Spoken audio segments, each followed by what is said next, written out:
Đây là cách ấp trứng hiệu quả với máy ấp trứng N56. Đầu tiên anh chị đặt giúp Hiền cái khay nước tạo ẩm vào bên trong máy. Khay này thì nó sẽ có 4 ô. Anh chị để nước giúp em 2 ô trước. Nếu thiếu độ ẩm thì cho thêm vào. Độ ẩm phù hợp để mình ấp trứng gà là 60 đến 70 anh chị nha. Tiếp theo thì sẽ xếp trứng vào khay. Khay này anh chị kéo ra nhá, nó có dây trượt để kéo ra này. Sau đó là xếp trứng vào khay thôi. Đây, mình sẽ xếp trong cái ô nhỏ và xếp tất cả trên khay như vậy. Một khay thì sẽ để được là 9 hàng và mỗi hàng là 6 trứng nha.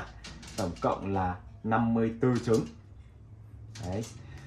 Sau khi mình xếp xong thì sẽ cấp điện thử khay trước khi mà ấp trứng. Đây, em cắm thử cho anh chị xem nhé. Khi mà cấp điện lên thì thấy khay đảo nó chạy. Đấy, quả trứng lăn tròn như vậy là đúng rồi nha anh chị. Khay sẽ đảo 13 giây rồi dừng. 2 giờ sau thì đảo tiếp. Một ngày khay chạy 12 lần nha anh chị ơi. Rồi sau khi thử xong thì sẽ đẩy cái khay vào vị trí của nó và đóng cái cửa lại. Cắm điện chờ giúp em khoảng 30 phút. Thế lúc này nhiệt độ đã đạt là 37,5 độ C, độ ẩm 60. Thông số như vậy là chuẩn để ấp trứng gà nha. Cái nhiệt độ này thì em cài sẵn là 375 luôn. Anh chị duy trì giúp em trong quá trình ấp trứng là 37,5 độ và độ ẩm là 60 đến 70 nha. Trứng gà sẽ nở sau 21 ngày ấp.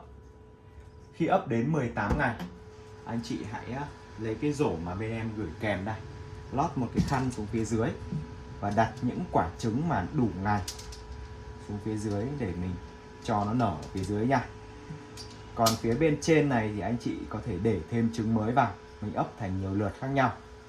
Rất là tiện khi mà dùng cho gia đình hoặc là những anh chị em nào mà nuôi gà nòi, gà đá thì mình không có nhiều gà mẹ, mình không thể gom một lượt 54 trứng được luôn. Đấy. Sau đó lại đóng cửa lại. Có cái đèn chiếu sáng phía trong thì anh chị nhớ tắt đi trong quá trình dùng máy nhá. Lúc nào mình cần kiểm tra thì sẽ bật lên. Trong quá trình sử dụng máy, anh chị hãy tham khảo sách hướng dẫn sử dụng. Nếu như chưa rõ, chưa hiểu ở đâu thì hãy gọi điện cho bên em theo số điện thoại ở trên hướng dẫn hoặc ở trên đầu máy ấp để bên em hỗ trợ và tư vấn cho anh chị nhà mình nha. Em Hiền cảm ơn anh chị đã xem video. Anh chị hãy bấm like và đăng ký kênh để đón xem những video hướng dẫn mới nhất của em Hiền nha.